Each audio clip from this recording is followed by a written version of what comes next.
It is I, John O'Regan, the uncommon voice for the common man, coming to you today live from Shadyside, Ohio. I want to tell you what happened to me the other day. The other day, I was out in my pool, and I got this big green floaty.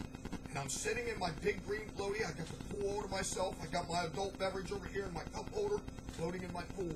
I look up, blue sky, and I see all these contrails. And the contrails all of a sudden turn into Air Force One. And it's flying over, and I go, what the hell's Air Force One doing buzzing my pool? Then there's another Air Force One, and another one.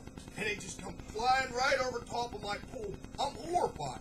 And then I look down, and I realize I'm not in my pool anymore. I'm in an ocean. And out in this ocean, I'm looking toward the shoreline, and I see a hotel, very plush hotel, off to my right. And off from the hotel are all these nice, like, rows of cottages. Very nice. And it got a bar on the beach, and it was just beautiful. And all of a sudden, somebody grabs my floaty, because my floaty has appeared in this ocean with me, and I'm still in it. And this big black woman grabs my floaty, and she turns it around, and she looks at me, and she goes, "You're not supposed to be here." And I said, "I am supposed to be here. I'm on vacation. I have won a trip to Spain to celebrate the World Cup Championship." And she says, "Not today, you're not." And I said, "Oh, okay." And I recognized she had like an orange shirt on. And on this orange shirt, there was this logo. And on the logo, it looked like a nut or something. And it was a circle around the nut, but it wasn't completely, the circle wasn't all the way around. I knew I had seen that logo before, but I couldn't put my finger on it. And she said, "You're going to have to go talk to the man." And the next thing I know, she knocks me out, right in my floaty. And darkness. And the next thing I know, I wake up in this hotel room. It's very nice. I wake up, and I'm tied to this bed like this, you know. And I'm in this hotel room, and it's hot as hell in this hotel room. And it just occurred to me it was hot as hell where I was before. And it's still hot. And there's this big ceiling fan in this room. And I'm tied to the bed, and it's all decorated in wicker like something out of a James Bond movie, in a tropical resort or something. Then all of a sudden this door opens up, and here comes that big black guy, and he comes up to me, and I'm tied up to the bed, and this guy looked exactly like a black version of that guy in the WWE, Alejandro Estrada. That guy, only he's black. He's got this big white cabana hat on. He looks at me and he goes, "You're not supposed to be here." And I said, "I'm on vacation. I want a trip. I am supposed to be here." And he goes, "Now you have to cooperate with us.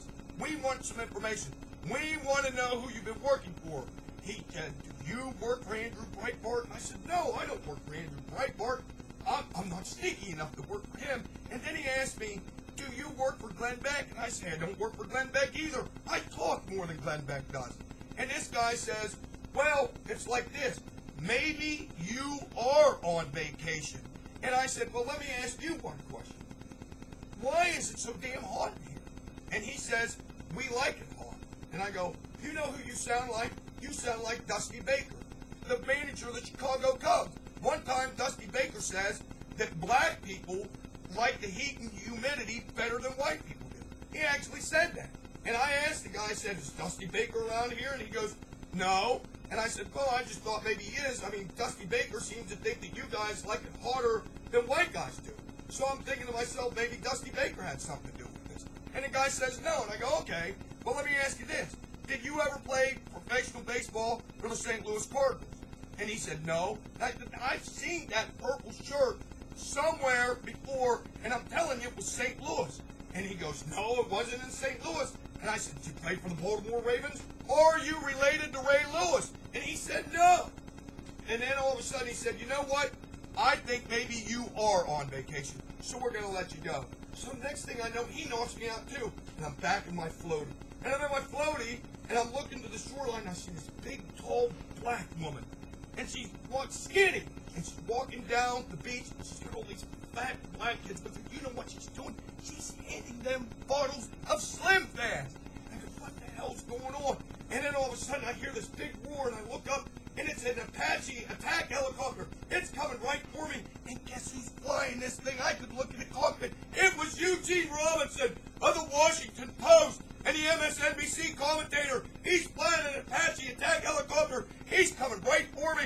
I'm done. I go like this. I know he's going to shoot me with the machine gun. And then all of a sudden, wake up, Dad. Wake up. Wake up. It's my little boy. He says, Mommy says, go inside now. You'll get sunburned. Now I go inside. My wife says, you know how you are with the heat and humidity. And I said, I know. I've heard this before. And she goes, well, you're going to get burned and stuff like this. And I said, oh, okay. And she goes, what are you talking about Dusty Baker for? And I said, I don't know. I must have fallen asleep. I go in, I turn on the television, and guess who's on television? On the Fox News Channel, it's Charlie Rangel, and he's sitting there running his big mouth. You know what I did? I went out, and I grabbed my floaty, threw it out of the damn pool, took a steak knife and stabbed it, and let it deflate. My wife comes out and says, you know, we paid $15 for that. And I said, to me, it's worth $400,000. I tell you what, I can't take it anymore. Let's go in and turn on the air conditioning. And that's it. That was the end of it. I woke up. The dream was over. But I thought you would enjoy it, because this proves to you that I'm not a well man. But I tell you this right now. Remember this. The next time news breaks out, my tirades break in. Until then, this is your deranged favorite cracker, John Reagan, the uncommon voice from the common man, telling you this now, over and out.